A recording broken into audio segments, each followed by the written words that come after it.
Right, మరో breaking చూస్తున్నాం. America Bharat మధ్య మరోసారి మాటల యుద్ధం మొదలైంది. రెండు దేశాల వాణిజ్య చర్చల వేళ అగ్రరాజ్య వాణిజ్య మంత్రి హోవార్డ్ లుట్నిక్ చేసిన వ్యాఖ్యలపై భారత విదేశాంగ శాఖ స్పందించింది. ప్రధాని మోదీ గతేడాది ట్రంప్నకు 8 సార్లు ఫోన్ చేశారని స్పష్టం చేసింది. రష్యా చమురు కొనుగోలు చేసే దేశాలపై అమెరికా అదనపు ఆంక్షలు విధించే బిల్లుపైన అవగాహన ఉందని తెలిపింది. పరిణామాలను నిశితంగా పరిశీలిస్తున్నామని పేర్కొంది.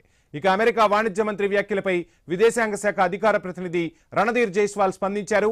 గతేడాది ఫిబ్రవరి 13 నాటికే ఇరు దేశాలు ద్వైపాక్షిక వాణిజ్య ఒప్పందంపై చర్చలు జరపడానికి కట్టుబడి ఉన్నాయని తేల్చి చెప్పారు. ఇప్పటికే పరస్పరం ప్రయోజనకరమైన వాణిజ్య ఒప్పందానికి రావడానికి ఇరుపక్షాలు అనేక రౌండ్లు చర్చలు జరిపాయని తెలిపారు. వీటి గురించి అమెరికా వాణిజ్య మంత్రి వ్యాఖ్యల్లో స్పష్టత లేదని పేర్కొన్నారు. అనేకసార్లు ఒప్పందానికి దగ్గరగా వచ్చామని, ఇప్పటికీ దీనిపై ముందుకు వెళ్లేందుకు ఆసక్తిగా ఉన్నట్లు రణధీర్ జైస్వాల్ తెలిపారు.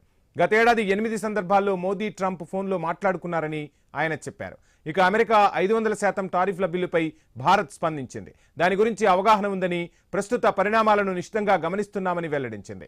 చమురు అంశంపై తమ వైఖరి అందరికీ తెలిసిందేనని పేర్కొంది.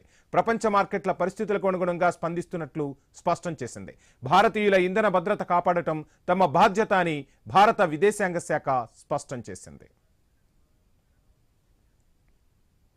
ఇవి బులెటిన్ అప్డేట్స్.